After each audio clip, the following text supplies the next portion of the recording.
Welcome to Answer Dish, the show about food, culture, and identity. I'm your host, Dr. Sarah Dugnan.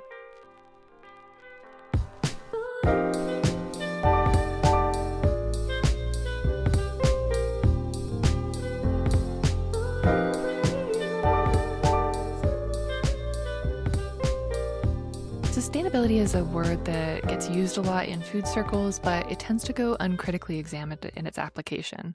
So what can sustainability encompass when it comes to food experiences, particularly for immigrants and newcomers to Canada?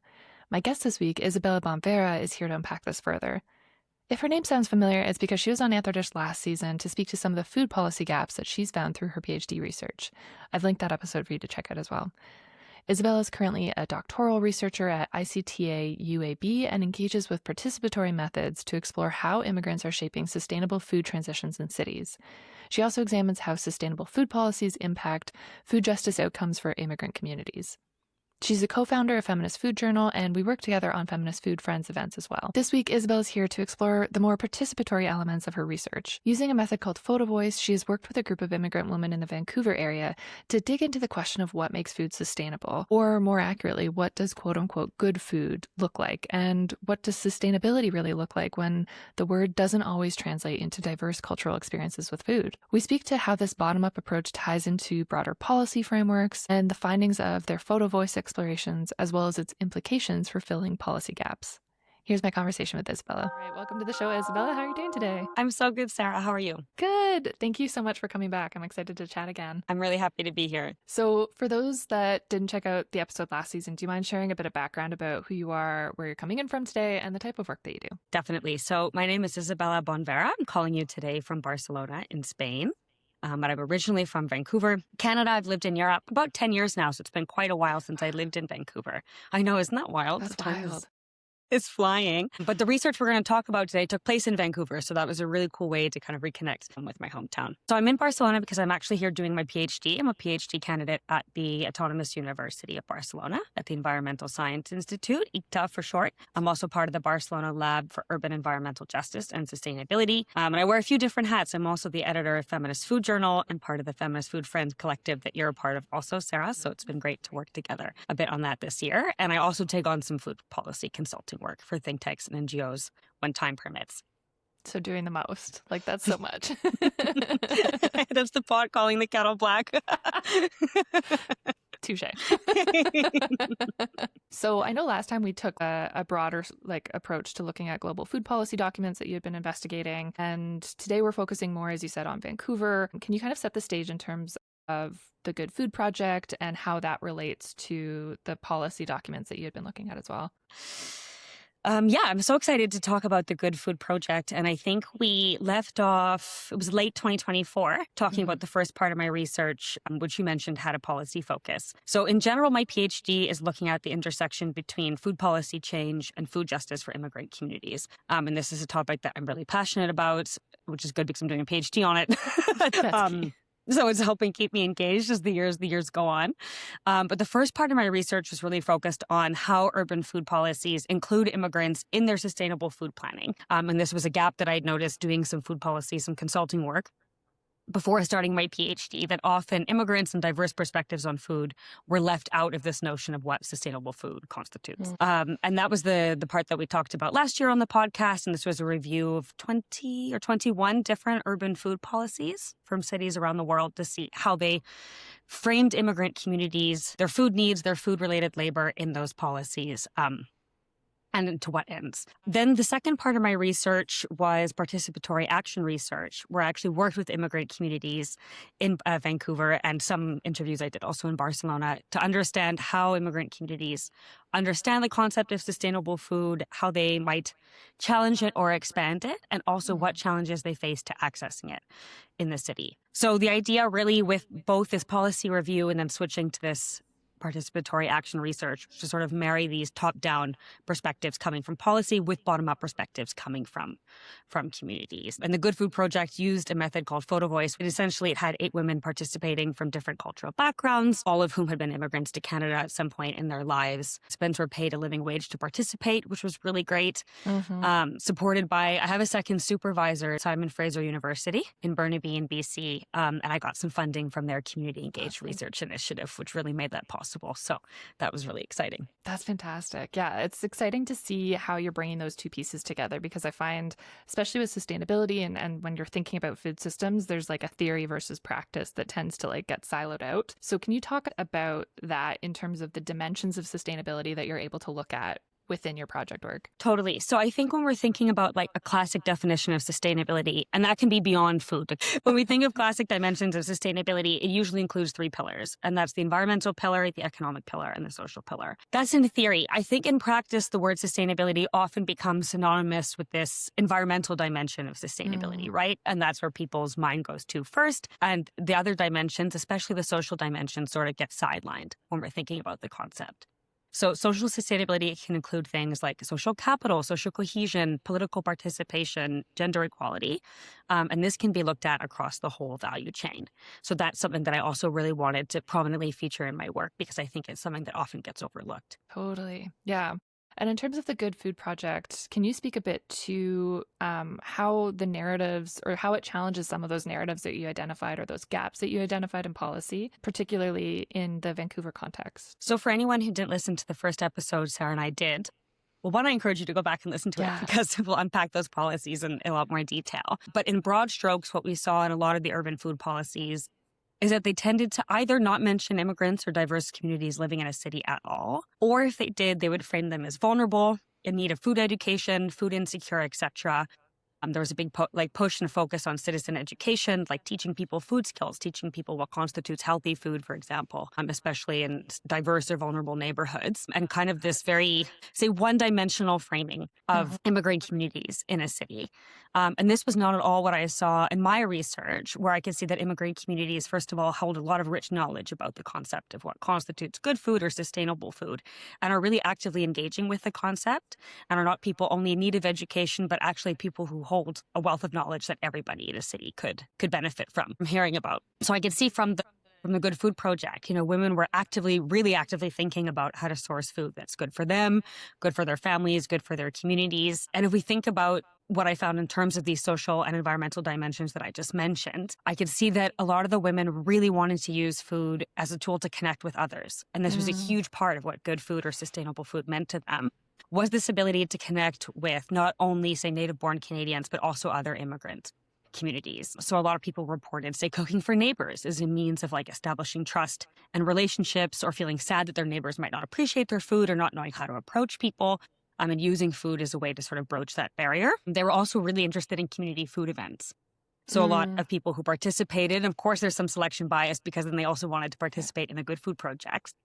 These are people who are already primed to talk about these type of issues, but they were really interested in like community dinners. They would regularly attend them. Quite a few went to, say, like interfaith food events, where people would bring different dishes from different cultures and different faiths and exchange and learn over those. And they stressed that being able to use food as a tool to feel safe and to feel at home and to feel like they belong was a really important goal for them in terms of their journey in Canada. And this was something they really wanted to see more of in the city, but that was something they really wanted to see funded more at a city level and available for them in their communities. That makes sense. Yeah, so that's a bit on the social dimension. And then on the environmental dimension, I would say this didn't come up quite as strongly, but there were a lot of practices that women spoke about, even if they themselves weren't framing them in like explicitly environmental terms. Could be seen as what scholars have called humble environmentalism, or like modest environmentalism. A lot of women talked about a focus on reducing food waste due to like certain spiritual, religious beliefs. People from an Orthodox Christian community talked about not eating meat twice a week as a practice all the time. I was like thinking about how, also, Sarah, you growing up in Canada, like meatless Mondays have been a thing. Fish on Fridays. Exactly. Fish on Fridays. Meatless Mondays have been a thing since forever, that's kind of also been like a focus of like different campaigns, mostly health related and now also kind of environmental, thinking about the impact of meat. And I thought it was really interesting to think that like some cultural groups have almost built-in ways of doing this. Some people grew culturally appropriate vegetables at home. Some people actually preferred misshapen vegetables because they didn't like this homogenous appearance that made them nervous, because then they assume it's being grown with pesticides or genetically modified, etc. And there was a really big interest in farmers markets and sourcing local food, but people often expressed they either didn't know how to engage with farmers, faced barriers to getting to farms due to not having a car, and then, of course, cost barriers to purchasing certain foods. Yeah, fair. And in terms of Vancouver itself, like I've only been there once, to be honest. Accessing farmers markets, public transportation, what does that typically look like for community members there? So there are a few different markets that take place, not only in Vancouver itself, but Metro Vancouver, which is the conglomeration of municipalities around it. But the one thing about North America that readers who live there and you yourself will recognize is a lot of urban sprawl. Oh, yeah. So often if you're not in the center of a city, it can be very hard to get to one of these markets. And not all, but quite a few participants did not have access to a car regularly or driver's licenses. And public transit, especially across such sort of vast distances, can be really, one, cost prohibitive because it's expensive, but also the time that it takes and the amount of changes that you need to make can be very challenging. Yeah, that makes sense. And especially my understanding of Vancouver is there's just so many, not regions, but is it districts? I'm forgetting. Different components of it. It confuses me from a Toronto perspective. Yeah, definitely. Like within Vancouver itself, even just like the actual municipality of Vancouver, it's quite big and spread out. And there's like 3 train lines. So it's quite hard. It can be hard to get around by bus. It's really not straightforward. And then if you're traveling, say, from a different municipality in Metro Vancouver to another one, it's really hard by public transit. So that was something women spoke about, was like ways that the city could organize, say like a bus that picks people up and takes them out to a rural area for the day, and some kind of collective transportation to reduce that barrier. And people that did have cars noted, say like parking costs can be very expensive. We have a festival downtown called the Spot Prawn Festival, which happens in the spring. And a special kind of prawn is being caught by the fishing boats, and you can buy them directly off the fishing boats. And someone told a story of wanting to go there to show her daughter, look at this amazing local food that comes right from the sea. And they really enjoyed it, but it was super expensive and parking was really hard. And it was like a very big day out and required a huge effort to be there. Wow. What strikes me with that, I was just thinking about, I used to work out east, and in Cape Breton, there's a crab fest where they will literally take them from the boats and dump them into like a big vat. And you can get crab for, it was like under $5, and it was very accessible, but also very rural, remote, harder to access in that sense. But yeah, it's interesting when you're thinking about some of those like additional barriers of living in more urban spaces and the cost, the gentrification that people are facing with that too. So I wanted to shift into this idea of good food and sustainability, because I think that's such a fascinating and important piece of your work that you're uncovering, is looking at, does the word sustainability actually appropriately reflect some of the considerations that the immigrant woman you're working with experience with food? I think this is such an interesting question because it ended up being quite an important part of my research and the way we framed the research question. Because obviously coming from the PhD that I'm doing and my academic background, I was interested in focusing on sustainable food as a concept. But when we started the photovoice, I brought this research question to participants and was like, hey, what do you think about this research question? Which essentially was asking, what does sustainable food mean to you? How and where do you access it or struggle to access it? So it sort of had 2 components, like a first component around meeting and then a second component around access and opportunities. And right away, quite a few people were like, I don't know what this word means. And we're like, I don't really understand it. There's no direct translation for this in my language. Some people were putting it into Google Translate to try to find out, for example, how you would say it in Chinese. And synonyms that were coming out were more along the lines of, say, like fresh, like organic, but not quite encompassing in English what this term, like the different pillars of sustainability, what we think of exactly as this, not necessarily holistic, but more holistic concept than just fresh or organic. So that was really interesting for me. And that, I think, is a really important part about participatory research, is not imposing a research question on participants, but actually being able to have this feedback and 2-way conversation about what makes sense to them. People were like, I wouldn't know how to take pictures of sustainable food. Like, what does that mean? And so we decided in the end to use the term good food. And we had robust discussions on what we could mean by the term good food. But right away, this seemed to resonate more with people. They're like, okay, good food. I could take pictures of good food. This is what I understand the concept to mean. So we did a bit of a collective mapping exercise to like, okay, what does the term good food mean to you? we did agree it could encompass a more subjective elements. Like people agreed food could be good, but not necessarily sustainable. But then we came to a collective sort of definition of what we would understand to mean good food before starting the rest of the project. And there were 5 key categories of that the photovoice group came up with. So the first is that good food is good for physical well-being. It's nutritious and healthy. The second is that it's good for emotional well-being. So it sparks joy, evokes emotions. The third is that it's good quality. So it's fresh, it's tasty, it's unprocessed. The fourth is that it's culturally respectful. So it honors diverse traditions. And the fifth is that it brings people together, whether that's families, communities, people in the value chain. So as you can see, it's a very holistic concept of thinking about good food. I think we can see it's more holistic than classic sustainability definitions, and especially having gone through so many urban food policies. We often see terms used like nutritious food, healthy food, affordable food, and this really adds more holistic and nuanced dimensions to the way that good food or sustainable food can nourish us. I think especially with that focus on emotions and culture and connection with other people. Yeah, I'm so excited to see that work coming through with your research project, because that's throughout the season. And I mean, in my work in general, I'm so consciously aware of how Western the idea of like nutrition and its entanglements with this idea of health or this idea of sustainability are. So it's encouraging to see that there are these ways of expanding definitions and making them more appropriate and fit within the actual communities that you're working with as well. So you mentioned photovoice a few times, and I wanted to unpack that a bit, because for those that aren't familiar with that type of or method approach to research, what does photovoice look at and how can it be used to really start to investigate or interrogate this idea of good food? So photovoice is a participatory action method. It's been around since the 90s. And traditionally, it's used to work with communities who might be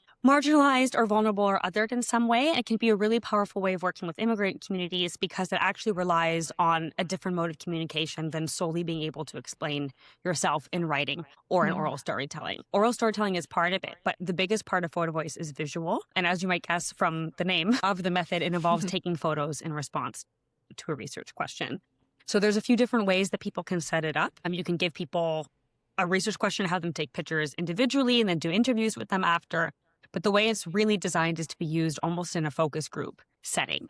And this is what we did. So I had the 8 women who participated. We divided them into 2 groups of 4. And I say we because I also had a researcher actually from Kwantlen Polytechnic University at the Institute for Food Systems there, Wallapok Polisap, who supported me because she wanted to learn more about the method and allowed us to use their research space. And it was a really great symbiotic relationship. But we had 2 groups of 4, and at the end we brought everybody together. So essentially the first session that we did, we had 4 sessions weekly held in a row. And the first one, we agreed on the research question, talked about how to take a good picture. We did some photography training. We talked about, say, like literal photos versus symbolism in photos. And then the second session, participants came back with 10 pictures that they'd taken about what good food means to them or challenges they face in accessing it. And they present those photos to the group. So they're really able to tell stories in their own words and through their own eyes.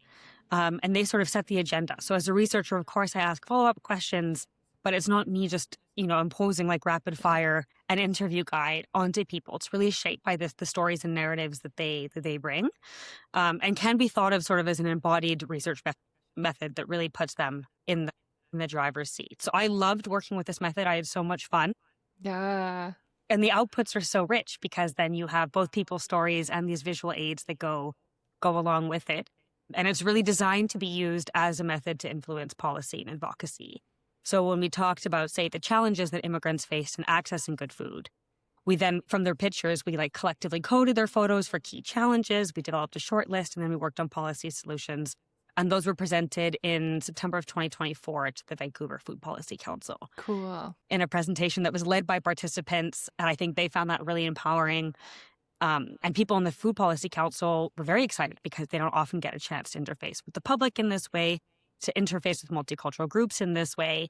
And in that sense, it can really be a politically empowering method that, women had a chance to come together. Everybody was from a different cultural background, have a more political space and also sort of get more comfortable with the idea of political organizing and get like a bit of practice in doing that. Yeah. Yeah. And I find too, I mean, having a corporate job can definitely attest to like that separation that starts to happen when you're working, like even if you did work in communities, you very quickly are not on the pulse of what's actually happening, what some of those barriers are. So that visual component too, I find I'd imagine is like much more compelling for people to pay attention compared to like a 300-page document that, might not get read through. Totally. And that's really the point, is that it's, like, I don't want to say short and punchy, but it's a visual way of communicating people's embodied experiences and the expertise that they hold on their own, about their own lives and their barriers that they face. And the idea is also really that people in presenting these photos, they are the experts of on their own stories. And, we called our participants citizen scientists, and we then crafted some wording they could use on their CV because they really were co-researchers. Totally. In that process.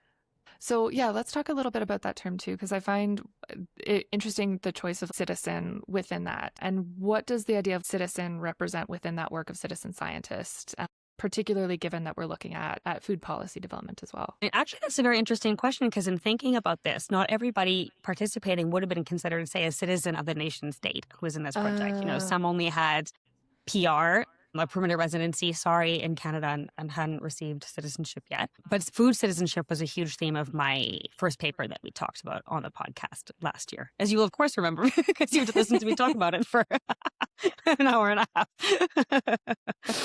half. But this idea of food citizenship, sort of as is defined in literature and food policy activities, is really about people who engage with the food system in certain ways and also can find belonging through that.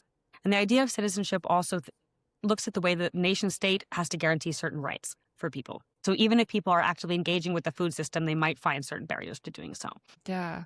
Well, and if we can talk about some of the results of the photovoice, because I found those very compelling. I find sometimes, taking the anthropological look, sometimes with work, it can be so barrier focused instead of looking at how it can move the dial forward, how can it expand concepts. And I think through the work that you and these women did, there is that space where it's looking at that. So what were some of those considerations that came up around quality and around considerations of what good food looked like for them? Because there's so many fantastic examples that were in those reports. And I should say, for anyone listening also, I think Sarah took a look at the photo book that we produced. That was another thing that came out of the project, was the presentation to the Vancouver Food Policy Council, and then a photo book and policy brief that had we couldn't include every photo by participants. It was so hard to make a short list. Fair.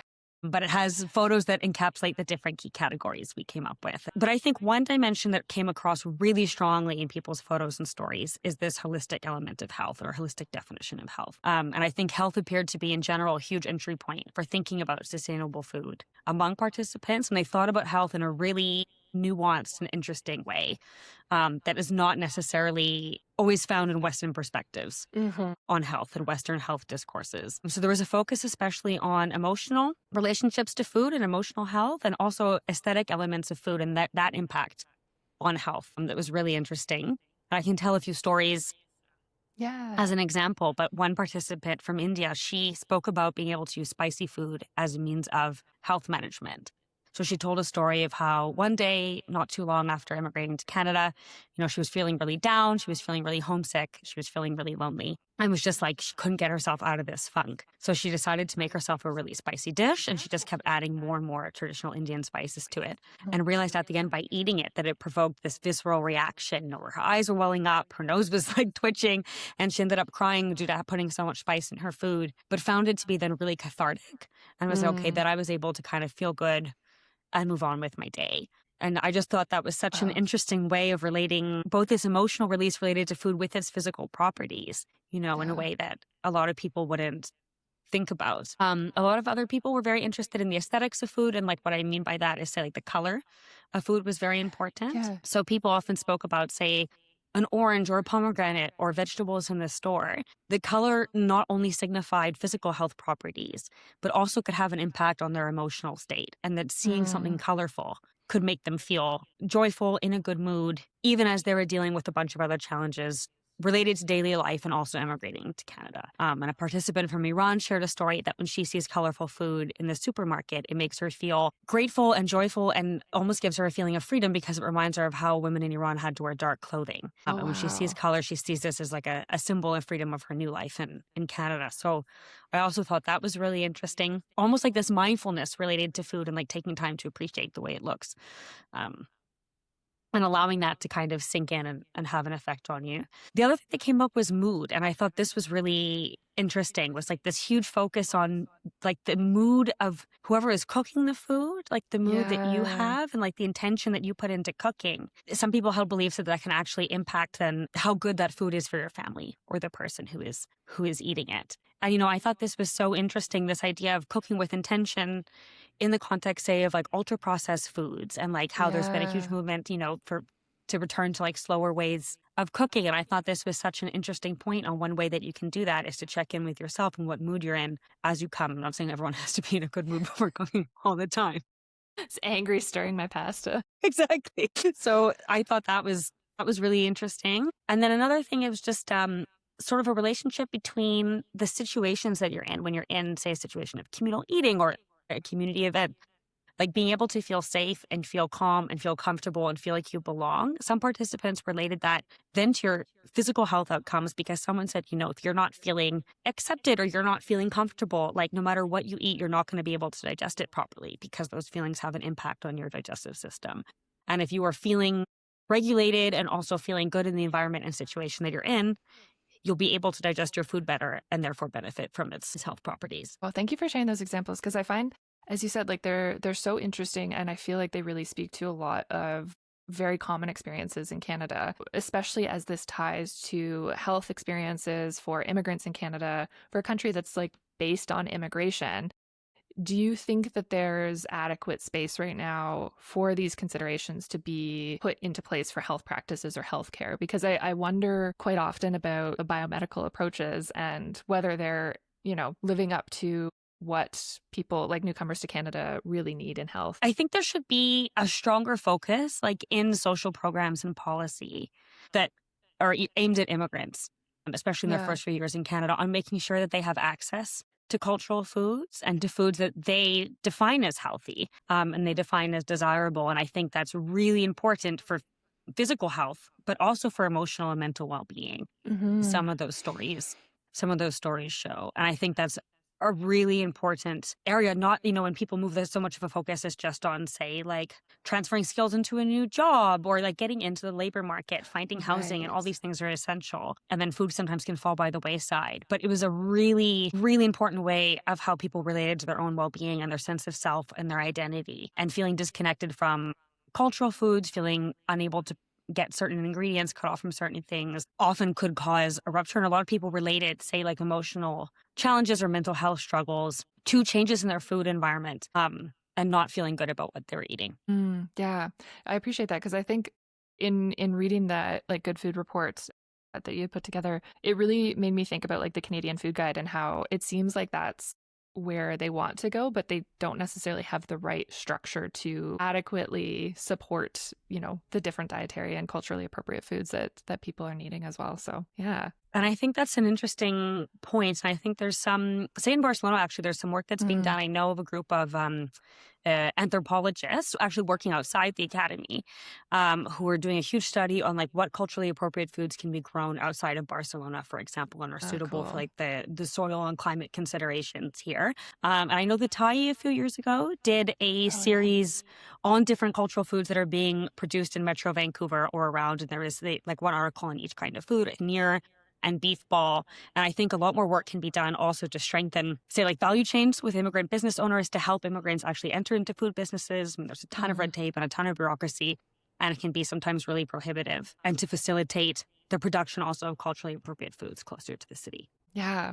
So kind of going off of that and thinking about the findings that you're getting through the photovoice research, how do you see this work coming into food policy documents? I really admire your ability to look at the practical and the policy. So where you envision that connection coming in the future? I think I should say, I focused on this top-down perspective and the bottom-up, but there's also a missing middle that my PhD hasn't engaged with as much, and that's sort of the way that policy is actually implemented, because I looked at the ways policy is written on paper, and also the activities of civil society initiatives and non-governmental organizations, which has not been something that I've looked at explicitly, but I think that's where a lot of this work can take place, because, the policy really captures a moment in time. Like the city of Vancouver's food policies from 2013, they often paint, a very pie in the sky vision of the future, and they don't have the budget to follow through on it. And I know the Vancouver Food Justice Coalition, which is a new-ish, I think about 2 years old, coalition of different organizations in the city involved in food justice and food security issues, was advocating this year to have more of the city of Vancouver's budget allocated to food systems. I think it was currently 0.3% of the city budget was going towards food systems activities. What? Yeah. Yikes. It's like shockingly low. So that's, I guess, what I'm talking about in this missing middle is that, okay, a lot of these policies paint very grand visions of what they want to do. But then governments change, city councilors change, the money isn't there. So they kind of languish into obscurity. I looked at these policy documents because I think examining like official state discourse is really important in its own right, because it frames sort of this ideal vision of a food system of a city. But there's a lot of middle ground of activity that often then civil society organizations fill those gaps and can react to these things more quickly. So I think in terms of the findings that came out of the Good Food Project at that Vancouver Food Policy Council meeting, there were city representatives there, but also a lot of people come from civil society or non-governmental organizations, say people working on school food programs in BC, were really interested in these findings, because a lot of stories the women told, say, related to stigma of cultural foods in schools specifically, and children feeling really, really embarrassed to eat certain foods due to either the smell or the way they looked, and judgment from other kids. And that was a big topic that came up. And then that civil society representative emailed me after and was really interested in hearing more about it. So I think it's also about engaging the right organizations who are working on these topics and helping them to also build that into their programming and activities. Say immigrants, that the people in my photo voice were so interested in having more resources available for more community events. They wanted to be able to attend more of them. They felt like they weren't finding out about enough things that were going on. And that's great information that, even if things are taking place in the city, they're not being communicated either in a language or through the right channels that reach people who are interested in participating. Yeah, that's a really important consideration. And I feel like that's one that, again, particularly top down, I'd imagine is quite tricky to figure out how to spread that in a way that's actually going to be heard and people are going to be able to access it too. Yeah, definitely. Yeah. So I didn't do photovoice in Barcelona because that was my original intention, was actually to replicate the photovoice project in Barcelona as well. But in the end, because photovoice not necessitates, but encourages so much engagement with communities and these community outputs, because we did the presentation, I made the photo book and briefing that I talked about. I also made 2 videos that are on YouTube that we can put in the show notes about the project. I just felt like I couldn't give that level of engagement to a second community. Also, of course, wanting to pay people a living wage to participate. But something very interesting I noticed when I just did interviews in Barcelona with women from different immigrant communities here is that because in Barcelona and Catalonia, there's a school food program, essentially all kids are fed in school at lunchtime. This issue of stigma didn't come up because all the kids are eating more or less the same thing. Whereas, in Canada, where the school food program is really just at a federal level getting off the ground, the terrain is completely different. So it was also really interesting to note these differences. Two obviously very different cities, but still super multicultural cities, coastal cities that both have a really big food systems focus. Yeah. That's so interesting. I mean, what school food programs look like right now before the national policy kicks in is parents donating cheese strings. That is it.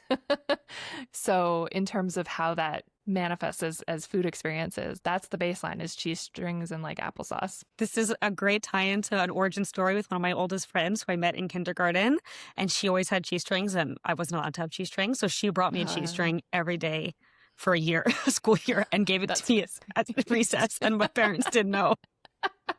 I had a Dunkaroo hookup that was a similar sort of friendship. So you never know, donating the cheese strings can spark a lifelong relationship. But yeah, that was a really key difference I saw between the people I spoke to in Barcelona and the people I spoke to in Vancouver. And I think in general, people reported a lot of similarities also, say, with like struggles to access culturally appropriate food and food like not tasting the same, and struggling also with a change in the way food tasted, and Fair.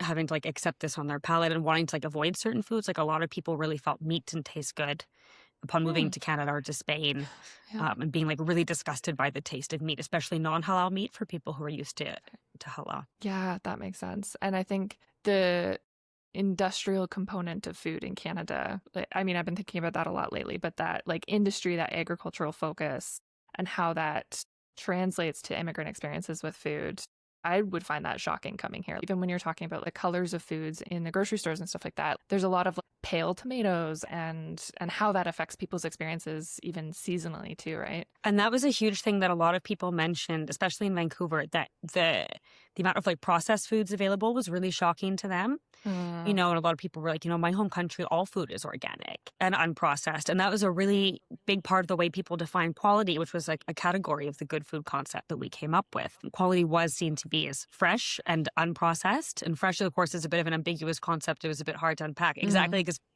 everyone has a different meaning of that. But that was really important to a lot of them. But the emphasis on processed foods in our food system was really shocking to people. They didn't want to feed that to their families. There were a few people who had come who were really interested in trying like new foods and new processed foods available at the supermarket. But often, especially I would say mothers with children were really wary of things like that. And people also were very wary of, say, like genetically modified vegetables. Yeah, like I mentioned, things that are like too homogenous looking. Interesting. Yeah. Yeah. And the way that that's grown. And that kind of, I think, spurred a lot of the interest they had in connecting with, say, local farmers, but just not being able yet to figure out exactly how. Those next steps.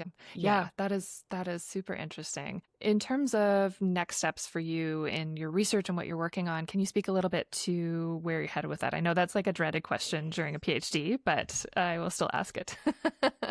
No, it's all good. So I'm trying to, so essentially for my PhD, I have the choice between doing like a monograph thesis or publishing 3 different journal articles. And the first journal article was that one on food policy that we spoke about last time.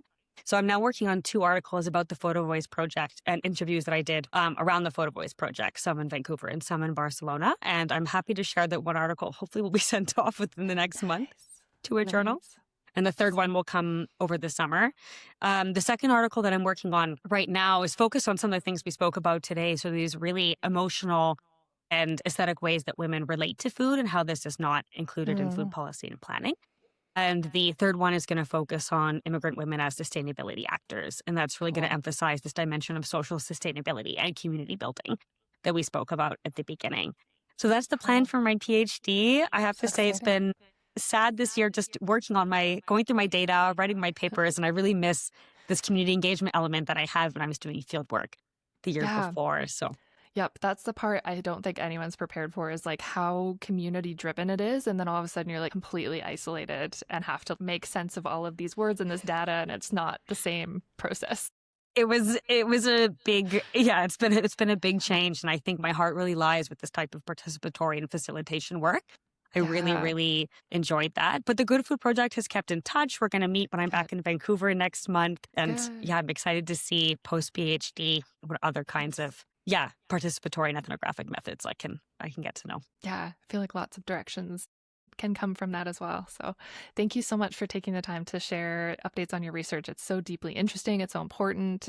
So I'm excited to see more that comes from it. Thank you so much for having me and for creating this space. Yeah, of course. Before we wrap, do you mind actually sharing where people can check you out if they would like to follow along? For sure. I think LinkedIn is the best place. You can find me at Isabela Bonnevera, Bonnevera. And on the website of my lab, which is the Barcelona Lab for Urban Environmental Justice and Sustainability, it's a bit of a mouthful, BCNUEJ, that's where you can find a link to the photo book and policy brief I was talking about that came out of the Good Food Project. And also links to the 2 videos that we have on YouTube about the project and the work. And if you're interested, you can see a lot more of the participants' photos and read their stories in their own words. Yes, which I highly encourage because it is very moving as well. So thank you. Thank you so much, Isabela. Thank you. That was Isabela Bonnevera. I've linked to resources and social media in the show notes below if you want to follow along and learn more. You can also find all this at anthodish.com under episodes. Thanks so much for listening to Anthodish Podcast. Subscribe to the show on Apple Podcasts, YouTube, Spotify, or wherever you listen. If you like the show, please give us a rating on Apple Podcasts to help get the word out. For more Anthodish, you can check out my newsletter at sarahdugan.substack.com or find me on TikTok, Instagram, Threads, Blue Sky, or Facebook at Anthodish Podcast. I always love hearing from you and what you've been thinking about food. Music production was done by Lucas Wojcicki at lucassound.com.